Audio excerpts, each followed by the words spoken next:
香港人必買必睇嘅新書 Among the Braves 已經出版啦，好感謝兩位作者 Shibani 同埋 Timothy 記錄咗香港真實而且悲壯嘅血淚史。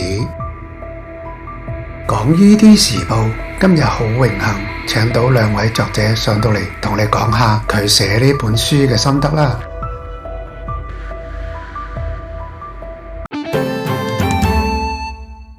係乜嘢驅使你哋寫呢本書呢？同埋坊間都好多關於香港歷史嘅書，咁呢本書同佢哋究竟有啲咩分別呢？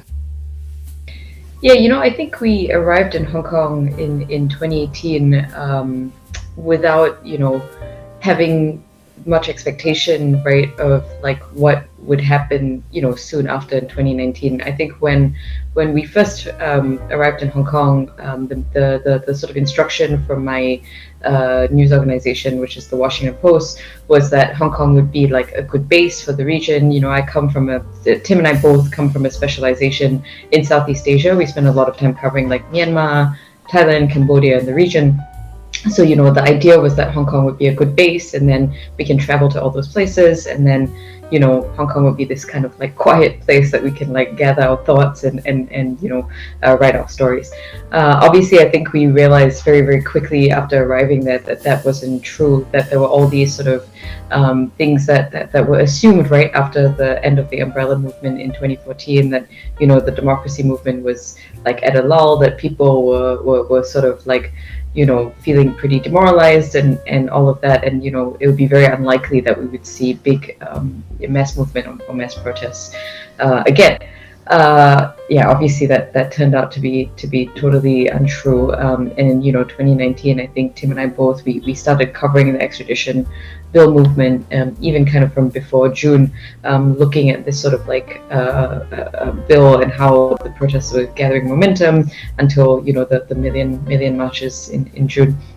And then, I think everything moved so quickly, and then ended very suddenly, right? When COVID hit, the streets became quiet, and then a few months later we saw the passage of the national security law. So I think, for us, things felt very unfinished. It felt that things stopped very quickly, and, writing this book, was a way, I think, for us to kind of take stock or sort of process everything that happened and try to like situate it in history, try to understand, how we got to 2019, how we got to that point. And I think one of the things we also really, really wanted to do, because obviously we're not from Hong Kong, was to kind of make Hong Kong people front and center of the book. So that's why we chose to do it around four main characters who, can talk about that real historical generational struggle for pro-democracy, for democracy that Hong Kong has experienced. Do you want to add more? No, I mean, I think I'll just like tag on to what Shibani said, is that, we wanted the book. I think when we first started discussing it, we wanted to be, write it as journalists. A lot of the other really great books on Hong Kong that have come out recently, are a bit more like memoirs, or the authors have lived, like, grown up there. Obviously neither of us are from Hong Kong. So I think we wanted to approach it like reporters, but make sure that the people of Hong Kong and the HongKongers were the center of the attention and the center of the focus, and maybe pull back from putting too much of ourselves into the book. Yeah. 書入邊記錄咗好多珍貴而且係好詳盡嘅資料，究竟你點樣可以保證你攞嘅資料嘅來源係可靠同埋真實嘅呢？你哋又點樣揀書中入邊嘅主角呢？ I can answer the second part of the question first. In terms of selecting, the people, we kind of wanted each to kind of talk about a certain part of the movement, or a certain part of this, pro-democracy struggle that Hong Kong has had for many, many decades, right? So our first character, the first person that, starts off the book and the history, is Reverend Chu Yu-ming, who obviously everybody knows because of his role in Occupy Central. But, when we started talking to Reverend Chu, we realized that his life, even his journey from, Hong Kong to the mainland and then back to Hong Kong, really spoke to kind of the early, formation of Hong Kong and Hong Kong's identity in opposition to the mainland, right? That, people fleeing, the Great Famine, the Cultural Revolution to Hong Kong, really had this expectation that like life would be economically much better, and there would be a lot more opportunity for them in Hong Kong. And, we really wanted to trace kind of that early, migration that was happening from the mainland to Hong Kong during the 60s, 70s, and 80s, and sort of understand, right, like how Hong Kong essentially came to be this place where people had this promise of a better life, right? Because a lot of people did have a promise not only of a better life economically, but a freer life, a place that they could kind of like already express their thoughts and views, and that was already starting to develop until we get to, negotiations over the handover and the sign of British Declaration. It's very important for us to kind of contextualize that in the history. And then, of course, like a really important thing that we found during our research, right, was how important 1989 and the sort of massacre at Tiananmen Square on June 4th was for developing Hong Kong's modern pro-democracy movement, and how a lot of people responded to that and built networks around that to kind of continue, helping and continue the struggle for democracy in China. So we didn't want to like sort of leave that out, or kind of we wanted to make sure that was highlighted and sort of contextualized, before we get to the events that a lot more people know about, right? 2012 and 2014, and then obviously 2019. Do you want to talk about the others?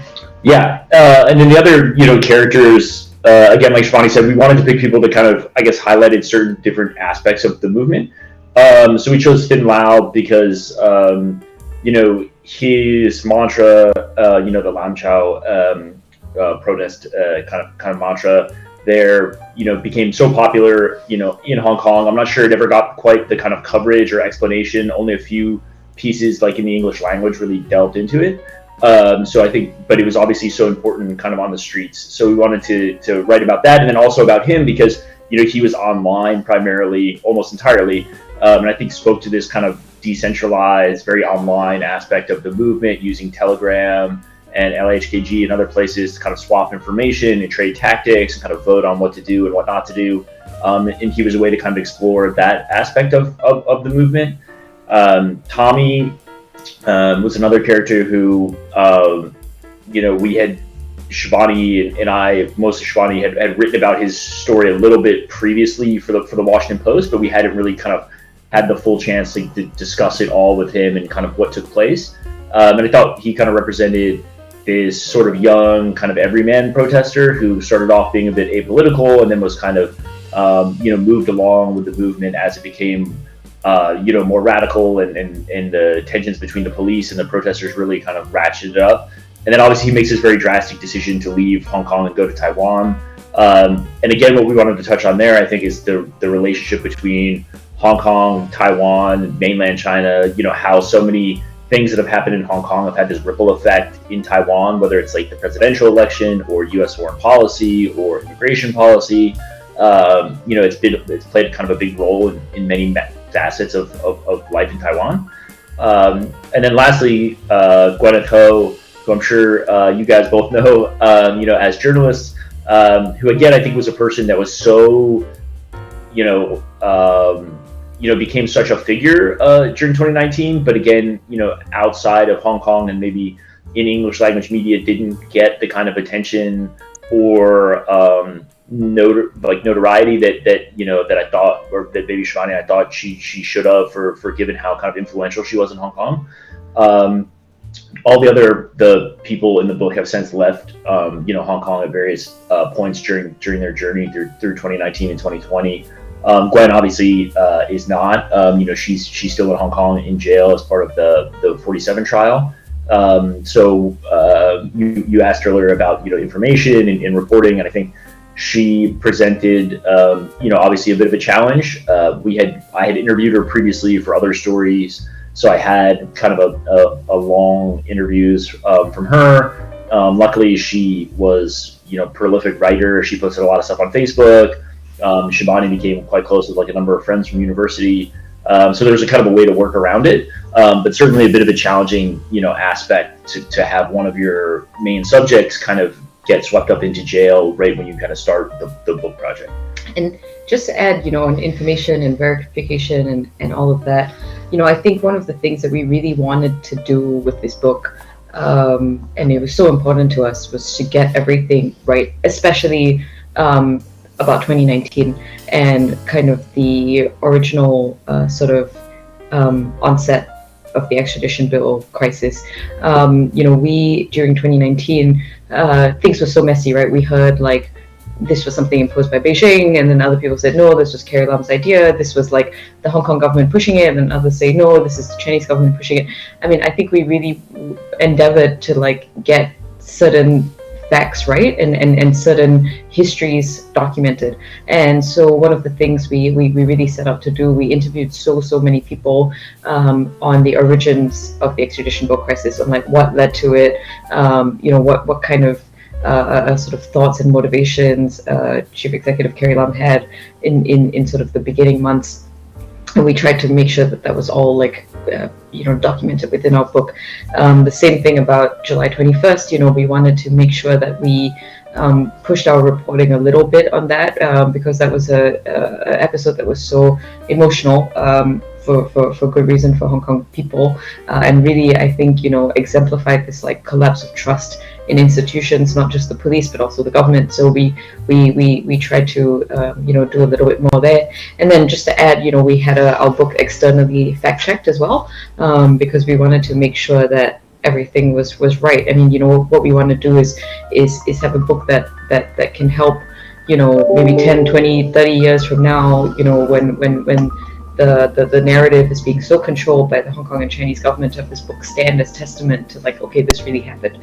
And for us to do that, we needed to make sure it was like 1000% accurate. So yeah, we also got the book externally fact checked. Yeah. 本書呈現咗一幕一幕香港嘅歷史同埋文化，你哋又點樣睇2019年反送中呢一場運動呢？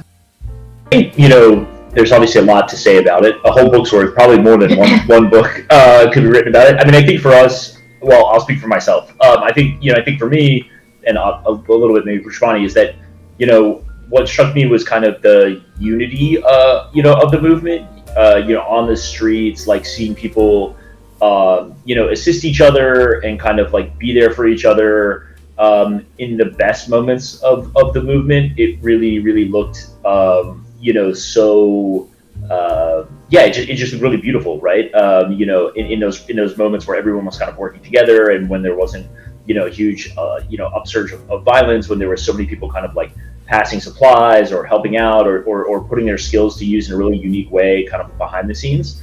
I think that's probably the stuff that sticks with me the most, more so than kind of the tear gas, police, or the crazy chases around the city. It's more those kind of like, I guess, kind of quiet moments of watching people interact with each other and seeing different socioeconomic classes and different generations kind of come together and kind of help each other.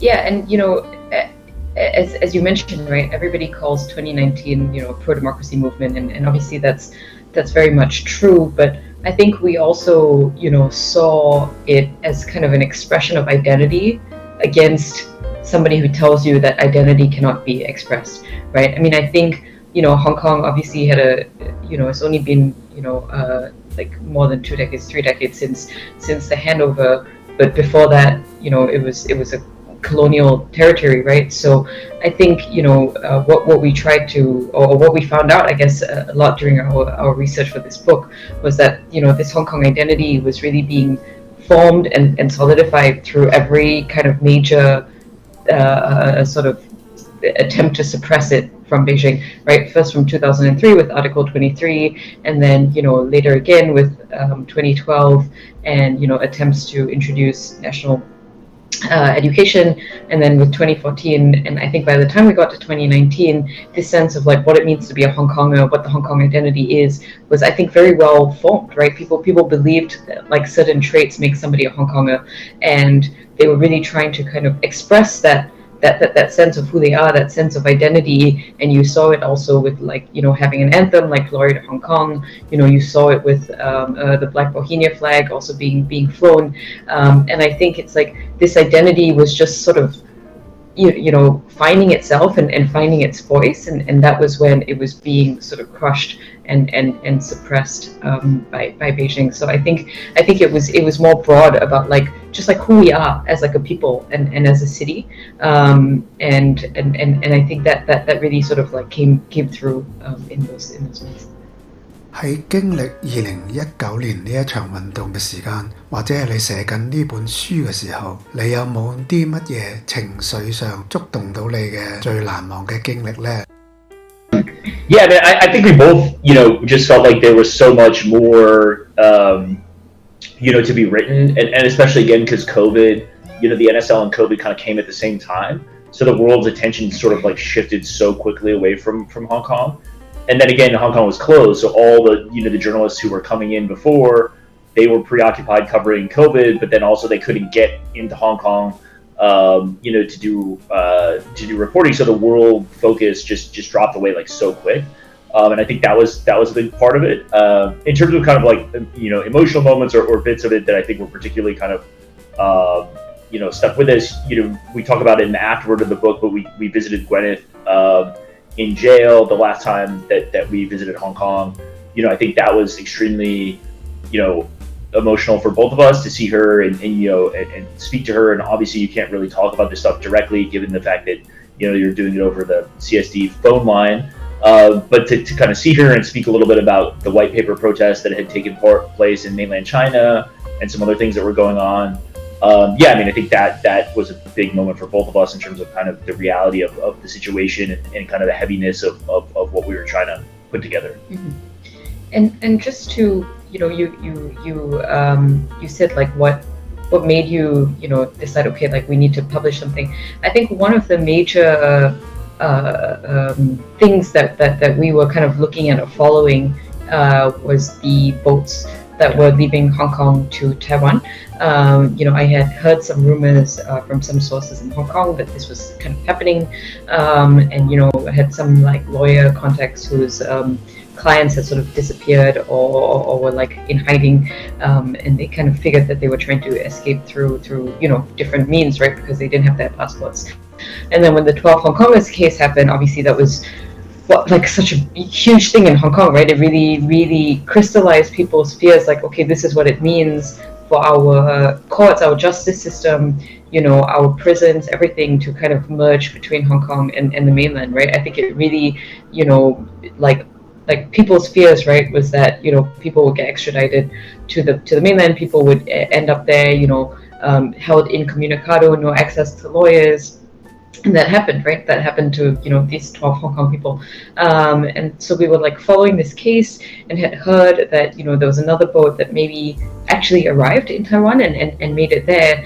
And then when we got sort of confirmation that was true, that there really was a boat that arrived in Taiwan, and now the five people who were on it managed to get resettled in the US. Obviously one of those was Tommy. We really, really thought, okay, wow, this to us really shows the deterioration of Hong Kong, right?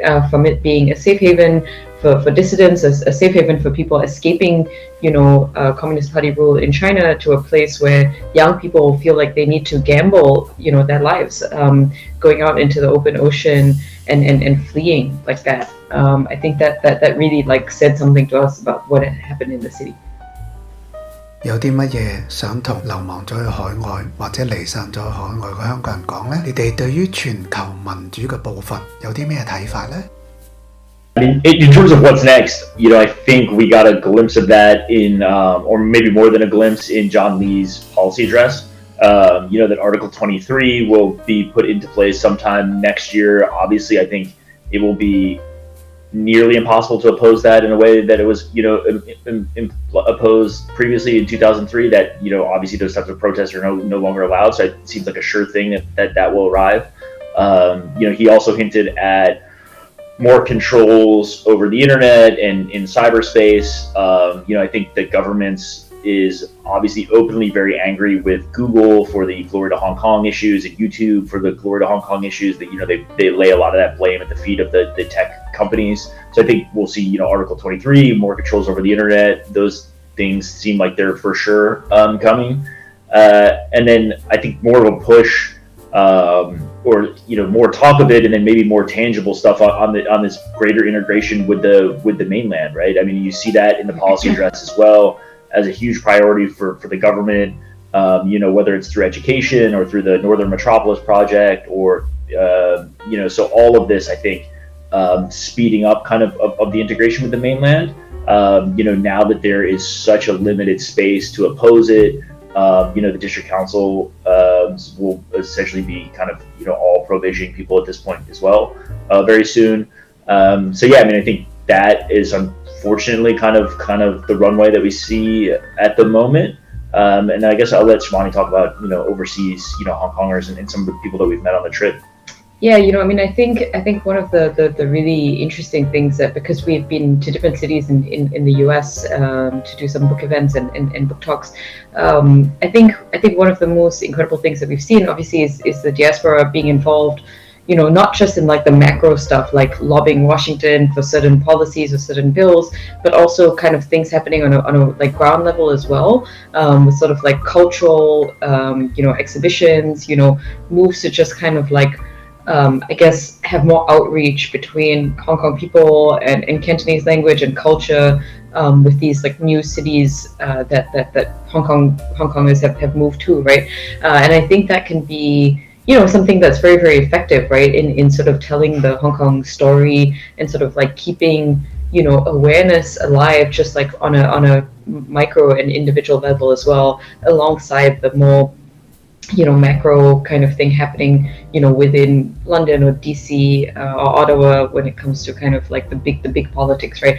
The small stuff, I think, has been really kind of like touching to see as well, right? And that's helps average people kind of understand, like, okay, this is what Hong Kong has been through, this is the Hong Kongers struggle, and care about it in a way maybe they hadn't before, because they saw an exhibition at their library, or they watched a film at a film festival, they watched a documentary that they just came across and would have never really seen before, right? So I think in terms of like diaspora Hong Kongers, right, that there's really a lot of efforts, I think, to keep the Hong Kong story alive and just have people not forget that this is what happened. I think there's such a strong push from the government, the Hong Kong government and the Chinese government, to kind of rewrite history. You see that happening in the courts. You see that happening with them targeting, Jimmy Lai as like a mastermind behind the whole movement, when, we all know, right, that it was Hong Kong people who because of their own feelings, right, took to the streets and, donated money and donated their time and risked their security and safety,